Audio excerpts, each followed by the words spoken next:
This week, join me on an epic journey by air, land, and sea as I explore who really discovered North America.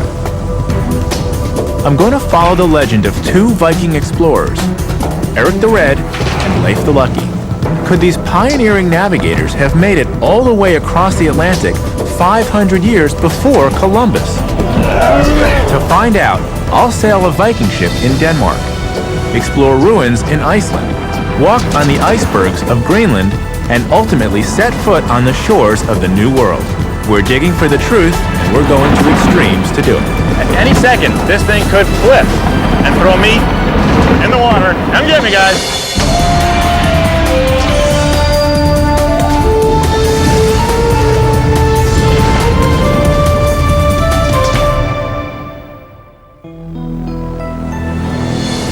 Hi, I'm Josh Bernstein. According to the Viking sagas, it took Eric the Red and his son, Leif the Lucky, almost a lifetime to cross the Atlantic. Well, I don't have that kind of time, but my goal is to follow their trail and see what their epic journey might have been like. The Irish, the Welsh, and even the Chinese claim to have discovered America first, but the Vikings' claim is the most compelling. The Icelandic sagas recount the adventures of Viking explorers who, in their quest to exploit new lands, pushed farther west from their homelands of Scandinavia. Iceland was settled first in 860 AD, but after 100 years, most of the decent land was taken. Pushing even farther west, they discovered and settled a massive icy island they named Greenland. It's at this point that the Viking legends then make an extraordinary assertion. A Viking sailor named Leif the Lucky set out onto the treacherous waters of the North Atlantic and reached the American continent 500 years before Columbus. But could this legend really be true? To find out, I've come to the ancient Viking port of Roskilde in Denmark, where the largest collection of authentic Viking ships in the world has been reconstructed and preserved. What I've come to find out is, did the Vikings have boats capable of crossing the open oceans? Marine archaeologist Anton Englert is going to show me the collection. This is a real Viking ship. Yes, it is. Where'd you get it? Well, it was excavated 20 kilometers north of here, half down the Roskilde Fjord. That's incredible. And do you have a date for when this ship was made? Well, this ship in particular was built in the 1030s, and the other ships were from the same period. We have reconstructed time by the time, over 21 years, all 5 ships. So we have them now just sailing out there. The reconstruction of this original. There's no guesswork in the replicas here. These ships sank and were protected over time by the deep mud at the bottom of the fjord. In fact, the ships were so well preserved, they enabled the team here to build the exact replicas they sail today. I'm going to meet Gunnar Eggertsen, Viking ship captain extraordinaire. He can show me how the Vikings constructed ships capable of crossing the Atlantic Ocean. Nice to meet you. Same to you. They were able to row as fast as at least 8 knots. It's even creating air bubbles in the front to make it smoother through the waterline. They were surfing, more or less. Gunnar shows me that this boat was designed to flex with the waves. But this longship, the same type of ship that terrorized the coasts of Northern Europe, would have broken into pieces if they tried to cross the Atlantic in it. That's why the Vikings designed a totally different ship for long voyages, like this one. So this is the cargo ship you were talking about. This is the cargo ship, yes. How would this ship compare at sea against the longship? Why don't you find out? We are going to sail her. Gunnar is no stranger to sailing Viking ships. In 2000, he built this replica. Exactly 1,000 years after the Viking legends claim Leif the Lucky made the voyage, Gunnar sailed his ship from Iceland to North America. His 2,600-mile journey proved that Viking ships could cross the Atlantic. What can I do next? This ship, constructed from Norwegian pine, is as authentic as the vessel Gunnar built. Its sail was made using exactly the same technique the Vikings used. Square panels of woven wool were stitched together and treated with a tar-like resin. It covers an area of almost 1,000 square feet and weighs over half a ton. Life on a Viking vessel was physically demanding. This winch was the only mechanical aid on board. Got it. Brute strength was mandatory. There she is. So is there any difference between what we just did and what the Vikings would have been doing 1,000 years ago? No, Same thing. same thing. Same sail, same ship, same movements. Yes. With a good wind, this ocean-going trading ship could reach 13 knots, about 15 miles per hour. It was designed to carry up to 24 tons of cargo, but only needed a crew of 8. But Gunnar is more than just an accomplished sailor of Viking ships. Amazingly, a few years ago, he learned that he is directly related to Erik the Red and Leif Erikson. Leif Eriksson's grandfather was my great 30 times grandfather. That's a lot of greats. Yes. So you have records that go all the way back to all the way 1000 back. AD. All the way back. We are going to tack into the wind. At the time of the Vikings, tacking into the wind was a revolutionary development. They had to rotate the sail and make a series of turns in a zigzag pattern. Although this was hard work, it enabled them to make headway even if the wind was blowing directly towards them. And pull in the bow line. So the wind is coming at us this way. Yeah, we are about 45 degrees of wind. Isn't that one of the great things about Viking ships, that they could actually sail into the wind? Right. Yes. And other ships at the time couldn't. So they were the only one on the oceans who could, and almost the only one who were sailing across the ocean at that time.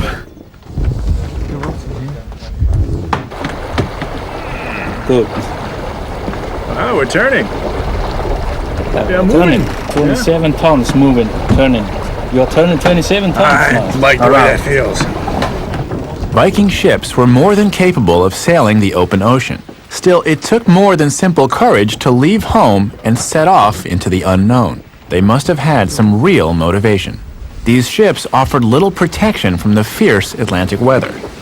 What is it about the culture at this time that's leading them to go on these journeys to explore new lands? They found it maybe a little bit too crowded in Norway, and because of high taxes over there. Everybody wanted to move to Iceland.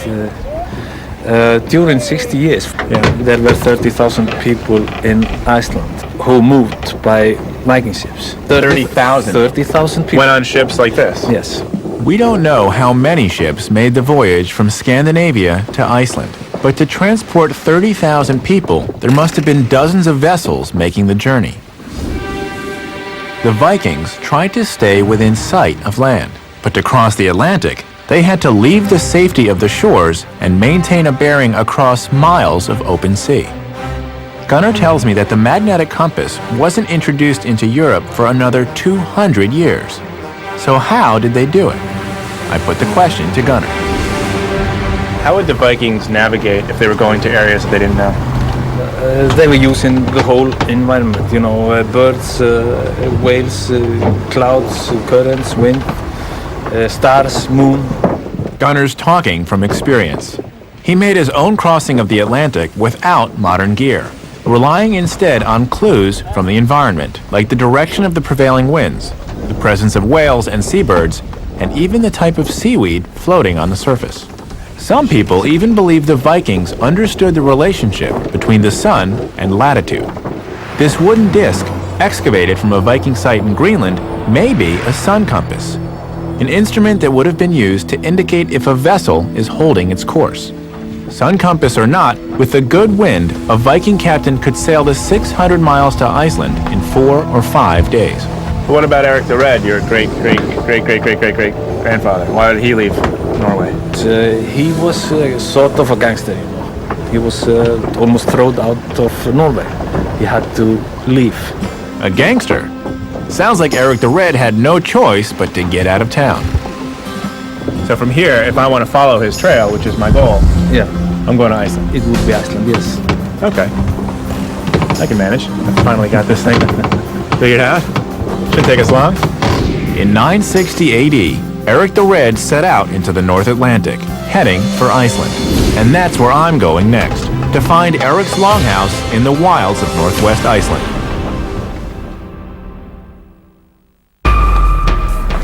I'm following the trail of Viking sailor Erik the Red, who left his Scandinavian homeland and pioneered a route across the Atlantic 1,000 years ago, 500 years before Columbus.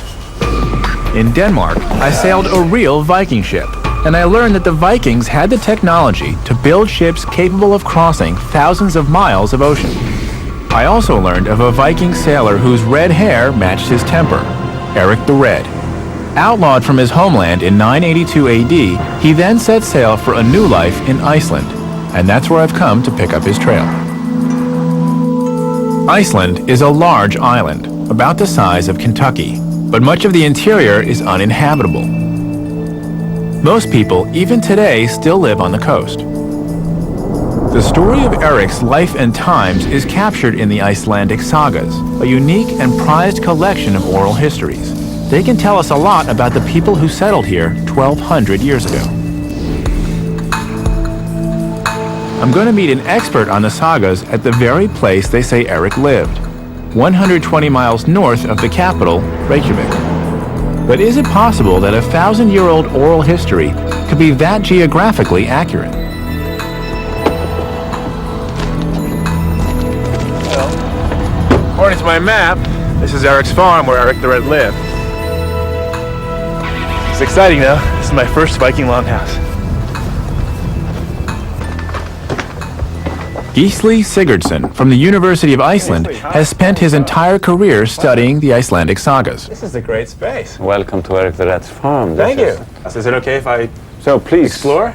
This stuff hanging here, these are what? These are actual Viking period tools. These are not only living but also working quarters here, so people would be doing all this stuff inside these walls. Look, so these weapons, this is a Viking sword? Yeah, all authentic replicas of Viking tools. And then this is a Viking helmet. Yeah, unfortunately we don't have all that many of those in the archaeology, but a few, at least enough to prove that they didn't have any horns on it. How come no horns? I think Wagner's operas introduced the idea of horned helmets into the culture. So that's a myth. Yeah. Vikings didn't have horned helmets. No. Either something like this or even just leather helmets. Yeah? Okay. So this would be a very elaborate version of what they could have used. Wow. It's not easy to fit. What? Do I look like a Viking? It may not be exactly your size. No. You would need a larger size, I think. All right, but still I get the point. This is a battle helmet. Yeah, yes. This is it's a comfortable space. It's much warmer. It's a little bit smoky, but it's warmer in here, even though outside it's wet and windy. So inside this house here, we would have between 20 and 30 people sleeping. 20 to 30 people sleeping in this room? Yeah. How about the sod? I noticed as I was coming in that the exterior is all dirt. Yeah. Is there a way you can show me from the inside how that was done? Yeah, we have in the kitchen area here a nice turf wall that you can see. Gisli tells me that this 60-foot-long, 20-foot-wide structure was typical of the time. Wood was scarce and was used to build only the frame. The Vikings made extensive use of sod for the exterior. Up to 6 feet thick, it was excellent insulation against the freezing winters. Once you have the door locked and the fire burning inside, you can be comfortable on the inside. We do. So maybe we'll go to the fire and I can ask you a lot more questions about the Vikings. Tell a few sagas in there. Yes, excellent. So, I'm told that you are the saga man. Yeah, I work with the sagas anyhow. Yeah? So tell me about the sagas. What can we learn about the Vikings from them? There's plenty of evidence about the Vikings and the settlement of Iceland in the sagas that were written here in the 13th, 14th centuries. Gisli says the sagas were not written by eyewitnesses. Rather, they were transcriptions of oral accounts of remarkable events which took place as much as 200 years earlier. What do the sagas tell us about Erik the Red specifically? There is a saga named after him and then another called Saga of the Greenlanders. The sagas tell that Erik came to this area and married the daughter of a local farmer. He gave them land in this valley where Erik built his farm. So the sagas actually say, and that archaeology comes in and confirms that the land here has the same names and the artifacts date to the same period of time. Yeah, so we have evidence, narrative evidence, of Erik coming here to this area with place names and all. And this is where the story tells us that he built his farm. The sagas appear to be remarkably accurate. Archaeologists have been able to prove that this was not only the area of Erik's farm, but the outline of walls found just behind the reconstruction are the actual ruins of Erik's house. But Gisli explains that Erik wasn't given the best piece of real estate when he married the farmer's daughter. It was on the edge of the family land and very close to the neighboring farm.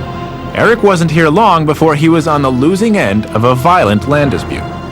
He was declared an outlaw once again. Regardless of how he actually got convicted, what happens after he's an outlaw? Then he has to move fairly swiftly, move out of the country, because then anyone can get him in between. Kill him? Yeah. Erik had already been exiled from the Viking homelands in Scandinavia, so he has no choice but to keep going west. There were rumors of a land spotted by a sailor who'd been blown off course. With nowhere else to go, Erik decides to find and settle this new land. He convinces some of his family and friends to join him with the promise of getting rich trading its resources. Erik the Red set off to Greenland with over 20 ships and a lot of people who didn't know what they were in for. I'm not going by ship, I'm going by plane, but I'm still excited to go to Greenland. Even today, it's not easy to reach the remote southwest of Greenland. It's going to take 3 days, 4 planes, 2 helicopters, and a boat. Once there, I'll search for evidence that Erik and his followers really made this cold, barren land their home.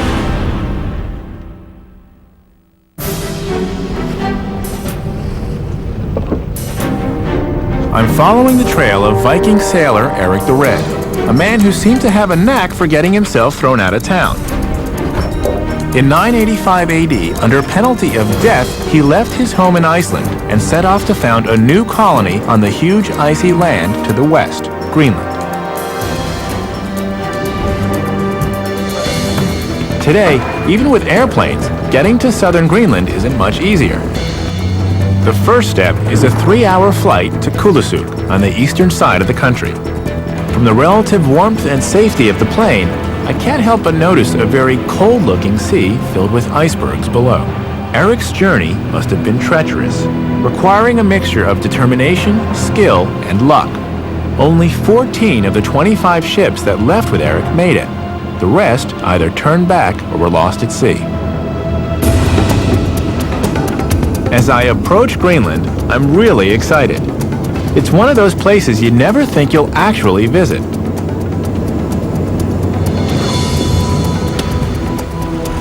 So this is Greenland. I think I would have named it Rockland or Snowland. I don't think I would have picked Greenland. I think Erik the Red was selling it a bit. I think he was full of creativity. But this place is nowhere near my destination. There's still well over 1,000 miles of snow and ice to cross. This tiny airport is a mere stepping stone to the more populated west coast of Greenland. I've flown from Reykjavik to Kulusuk.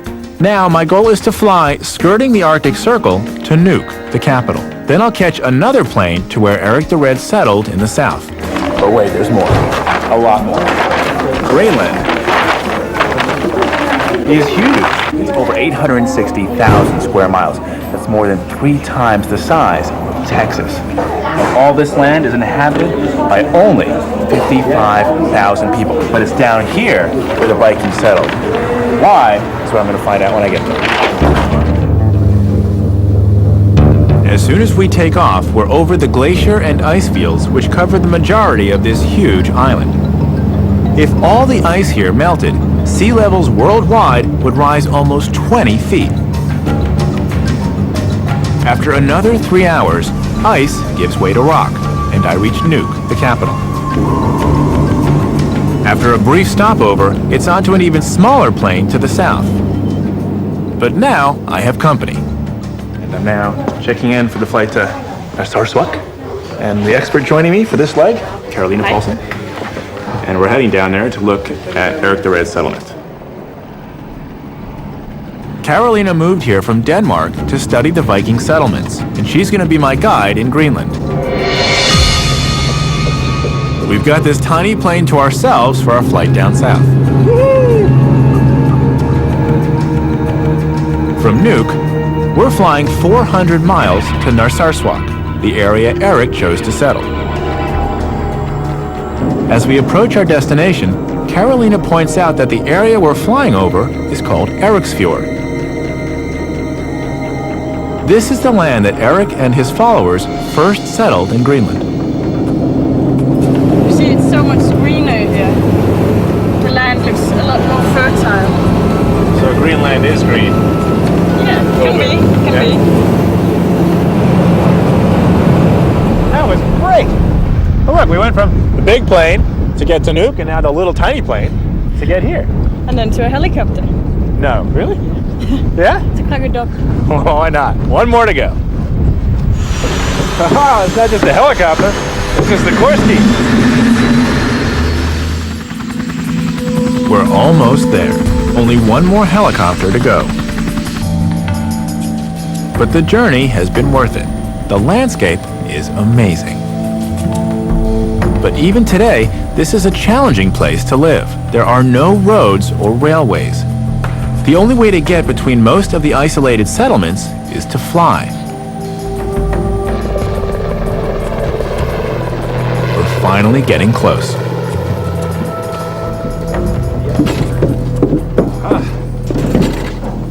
Reykjavik to Krakodok. 4 airplanes, 2 helicopters, and we're here. Piece of cake. After 12 hours of traveling from Iceland, we're finally in the area the Viking settlers called home. But the best preserved evidence of their lives is still a boat ride and hike away. Good morning. We had a great night in Krakodok. Yeah. And now we're off to see the Norse settlements in the area. Which is actually that way in the bottom of the fjord. Which is that way. That way. But we're going this way to see that. My first iceberg. That is cool. Seeing an iceberg for the first time is an awesome experience.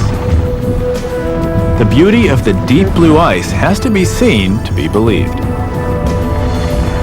After our short detour, it's back on the trail. Valsay, the place we're heading, is a 2-day hike from the nearest settlement. So tonight, we're going to be camping out. We're taking the boat part of the way, but we still have a long trek ahead of us.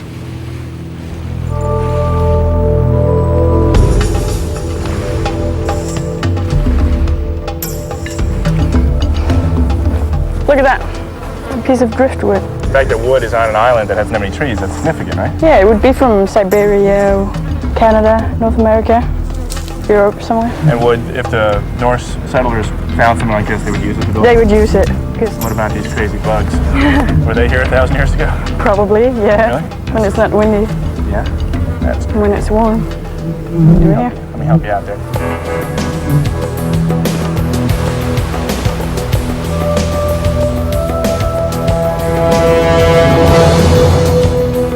Carolina tells me that this whole area would have looked very similar when the first settlers arrived here over 1,000 years ago.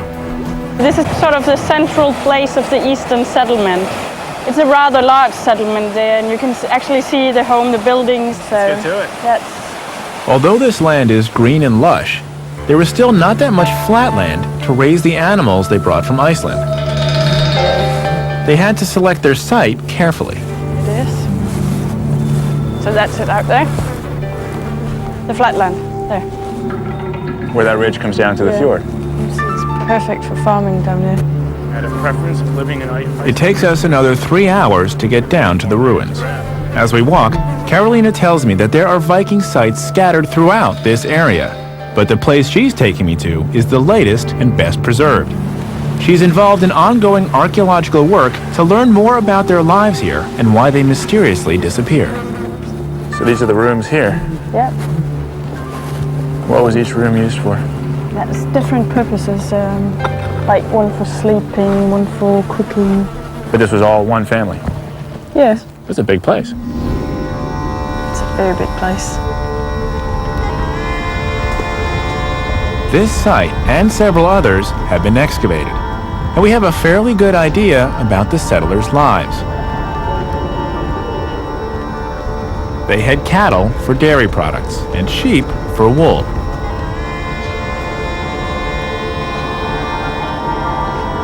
Fish was a staple of their diet, and in the summer they went on hunting trips farther north. Carolina wanted me to see this site not only because it is so well preserved, but because it was Erik the Red who first discovered it.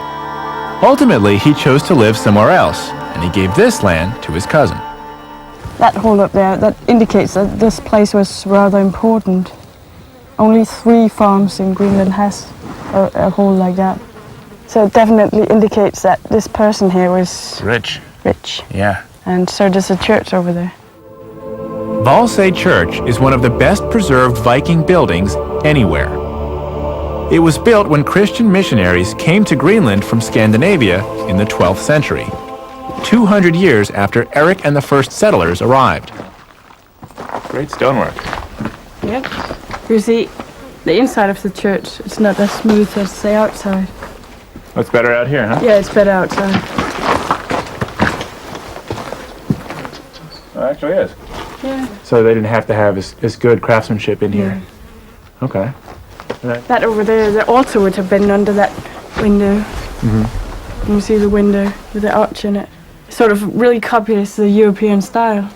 Just that this is made with arch-shaped stone, so it would have been very difficult to make it. You said that was over the altar. Yeah. Is this place still considered an active church? Yeah, you can get married and baptized and stuff like that. Really? Yeah. Probably take this off. Yeah. Okay. Sorry about that.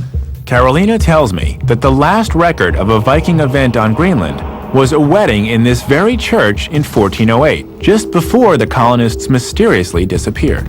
No one knows for sure why the settlement was abandoned, but Carolina has some theories. So this here is basically the last holdout. Yeah. Any idea what led to their decline?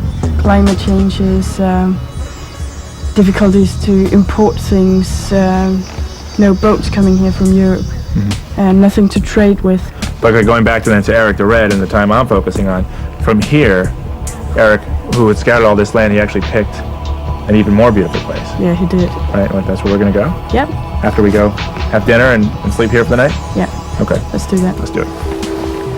Archaeologists continue to debate the exact reason why the Viking settlement on Greenland was abandoned. But there's no doubt about where Erik the Red established his settlement, 400 years before. And it's this place and period that's at the heart of my quest. Now we are enjoying nighttime because it's well after 11 o'clock and it's still bright, and that's normal? Yeah. Yeah. The sun doesn't set. Not this time of year. Nope. So this is dark, and we're having our campfire, and then we're gonna go sleep, and tomorrow we see where Erik the Red actually settled. And I've heard it's the prime real estate of the area. It is. We're just gonna wait for the fire to die down a bit and then call it a night. Pick it up tomorrow. In the morning, we'll see just how treacherous navigating Greenland's waters can be. And learn how Erik's son Leif embarked on the most dangerous section of the Atlantic crossing.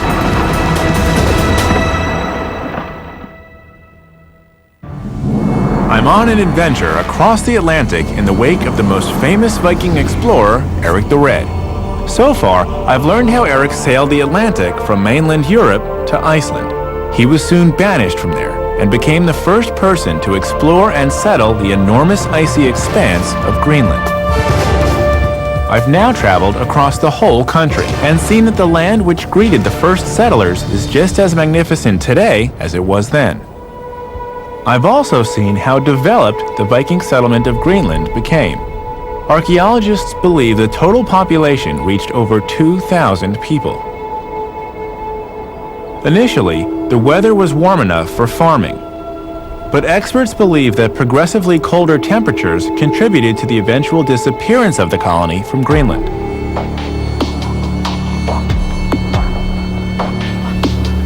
Couldn't ask for a more beautiful morning. We know from the Greenland sagas that about 450 people made this area their home. We even know where Erik the Red himself lived, and that's where we're going next. Time to hit the trail. The area that Erik chose for his home is 20 miles from where we camped. He settled in the next fjord, which now bears his name. As we hike, Carolina tells me that it wasn't until the early 20th century that archaeologists discovered the Viking settlements. So this is Erik's fjord here. This is awesome. Look at all these icebergs. Yeah. As the icebergs drift out to sea, they melt and break up. The explosive cracking can be heard throughout the fjord. That's like the coolest thing I've ever seen. Erik the Red's farm is at the far end of the fjord, and we've still got to get past hundreds of these icebergs. This really is one of the most beautiful places I've ever been, but we have to remember that to the first settlers, this must also have been a very lonely and forbidding place. And in the winter, it's a tough place to survive, even today. Look at that seal. He's just basking in the sunlight. Can't blame him. The Vikings hunted seals, walrus, and narwhal, not only for food, but for trade. Their fur and hides and the narwhal's ivory tusk were highly prized back home. But when elephant ivory was introduced to Europe, the demand for the Vikings' ivory decreased, and with it, a vital source of income was lost. That was pretty cool, though. We're that close. That close. These icebergs may look beautiful to you and me, but to the 24 ships that set off with Erik to cross from Iceland to Greenland, they would have been a real danger. Still, I can't resist the temptation to get closer. I asked the captain if I can walk on one of these unstable chunks of ice. He says he'll try to find one flat enough for me to stand on, but cautions me that if I fall into the water, I'd only have a few minutes to get back on the ship before I freeze. You don't even have to be very close.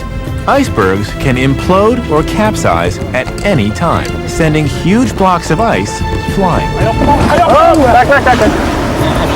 This is a relatively small one, but as we touch the berg, I'm having second thoughts about getting on it. But here I go.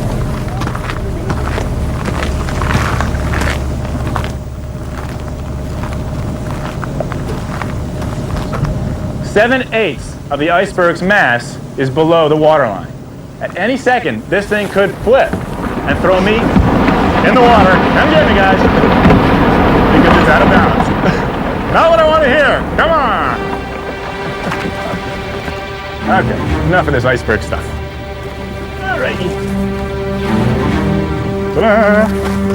Okay, host on board. Jolly good, Gary.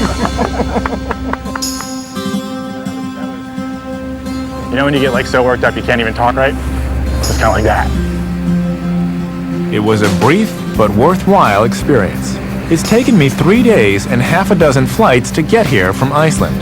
I'm hoping now to finally see the place that Erik chose to call home, on this immense, isolated island on the edge of the known world. It wasn't until the 1930s that the ruins here at Brattahlid were identified as Erik the Red's farm. And since then, it's been thoroughly excavated. Parts of it have been reconstructed. So for an outlaw in exile, Erik the Red did pretty well for himself here. Yeah, he did. Actually, they've tested the soil here, and it's the best spot for farming. Is there anything about this location other than the fertile soil that would have been an advantage for him? Yeah, it's central for the eastern settlement, and it also has a good harbor. So what's it like then, if Erik the Red has come this far? Does he decide, okay, I'm here, time for family, or does he keep training and traveling? No, he settles here with family. Leif, the oldest one, is mentioned in Iceland. But the next 3 kids he have, they're born here. Carolina tells me that Erik settling down here coincided with the introduction of Christianity from mainland Europe. Actually, there's a story telling about Erik, and they convince Kjolhilde, Erik's wife, to be a Christian, and she wants a church built here. But Erik refuses to have it built. So she sort of refused to have anything to do with him. So she wouldn't sleep with him? No, until the church was built. So he picked up a rock and he threw it as far away from the farm he could. And where that rock landed, they built a church. And it could have been very similar to this. This is a reconstruction out of the This is what the church excavations. might have looked like. Yeah, Oh. it is. Let's go in. About the time this small church was being built, the character of the Vikings began to change across all the lands they had settled. Many began to convert to Christianity. Leif was an early convert and personified the new Vikings. He inherited his father's spirit of adventure, but spurned his savage and superstitious ways. According to the sagas, Leif was a golden Viking, describing him as a big, strapping fellow, thoughtful and temperate in all things, as well as highly respected. He became a skilled sailor, taking cargoes to Iceland and Scandinavia from his father's settlement here in Greenland. He got the name Leif the Lucky after he rescued a shipwrecked crew and claimed their entire cargo. Wow. So I'm guessing this would have been the center of his house, and this, should come a long way to see, would be the best view in Greenland. It's been a very long journey to reach Erik and Leif's last home here on Greenland. Standing in the ruins of Erik's actual house, I learned that this is where Erik's epic journey finally ended. Leif picks up where his father left. He had heard rumors about the land west of here. So Erik heard that there's even more land to the west, and what does he decide to do? Actually, Leif heard it. He was the one most keen of it. He buys a ship and he convinces more than 30 men to follow him. So if I wanted to go and follow in Leif the Lucky's footsteps, Yeah, where would I go from here? to Newfoundland. Then that's where I'm going to go. At this point in this epic story, father makes way for son. From here on, this is Leif's journey. In 1001 AD, Leif Erikson left this very fjord on a ship with 35 men. No real maps or charts, and no sense of where they were going or what they would find. Did Leif the Lucky really make it to America? Join me as I complete my crossing of the Atlantic and search for the archaeological evidence that could prove the epic saga of the Viking explorers is no myth. I followed the Viking explorers across the Atlantic. I'm trying to uncover the truth of their adventures as told in the Icelandic sagas. I've seen proof that the Vikings colonized both Iceland and Greenland. But the most incredible saga says in 1001 AD, Leif the Lucky made a treacherous journey across the North Atlantic and discovered North America 500 years before Columbus. I'm now approaching the northern end of Newfoundland. It's about 1,000 miles from Greenland to here, and this could be the end of the Viking Trail, which I've been following. Some say that 1,000 years ago, Leif the Lucky and his expedition touched down for the first time on these shores, in what I can only imagine was a moment of pride and exhilaration. The Greenlander saga says that Leif encountered Baffin Island, which he named Helluland. Then he headed south, coasting along Labrador, which he called Markland. Finally, he landed on the northern tip of Newfoundland, which he called Vinland, because somewhere here they claim to have found grapes. So far, I've been able to find evidence that the voyages described in the Icelandic sagas are true. But oral sagas can't always be relied upon as factual documents. There are many tales and legends of ancient mariners reaching America. The Welsh, the Irish, even the Chinese all claim to have gotten here first. But no archaeological proof that any of them actually did has ever been found on the American continent. Is the Viking claim any different? Let's go find out. At the northern tip of Newfoundland is a place called Meadow. A small settlement of turf buildings has been reconstructed here on a site long thought to have been a native Indian camp. Dale Wells is the curator of the site. The ruins here at Meadows were discovered by Dr. L. Gingstad from Oslo, Norway. It was on a quest to find the Vinland of the sagas. He came here inquiring about ruins. And the local fishermen brought him here, telling him that he would bring him to the Indian camps that were at Black Duck Brook. So this was the Indian camps? This was what the local people thought were the remnants of Indian camps. They thought native peoples had inhabited this area, which of course they did, but these ruins are not related to the natives. It's interesting because it doesn't look like an Indian camp to me. You know, just No. based on my limited experience so far. Absolutely. These long, thick walls, there's a lot of walls around here. This looks to me more Icelandic or Greenlandic the Native American. Absolutely, and that's the same thing that Dr. Ingstad suspected. When he saw them, they looked familiar to him as well. Can you give me a tour and tell me what's what? Sure. Dale tells me that this site was discovered in 1960 and later reconstructed. It certainly looks very similar to the other Norse settlements I've seen in both Iceland and Greenland. But I'm here for real proof that the sagas are true.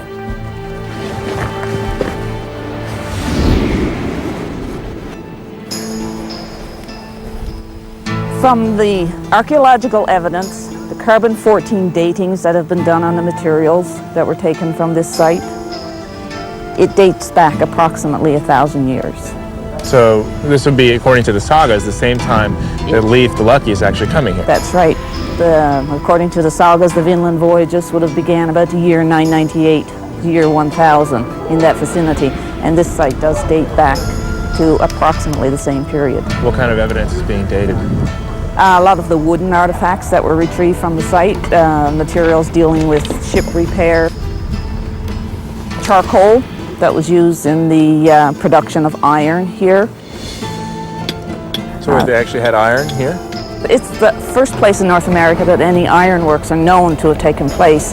And they smelted it in a furnace to produce good workable iron, which here at L'Anse Meadows was used to produce rivets or nails for ship repair. And the Native American cultures, we know, were not doing any kind of ironwork at this time. Absolutely not.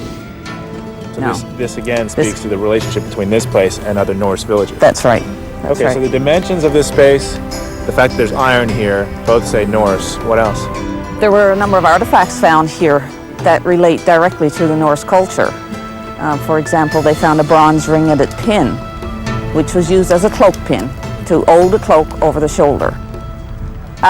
They also found a spindle whorl, a little round soapstone object that was used at the end of a drop spindle for spinning wool into yarn. Okay, another Norse or Icelandic. Another Norse or Icelandic object.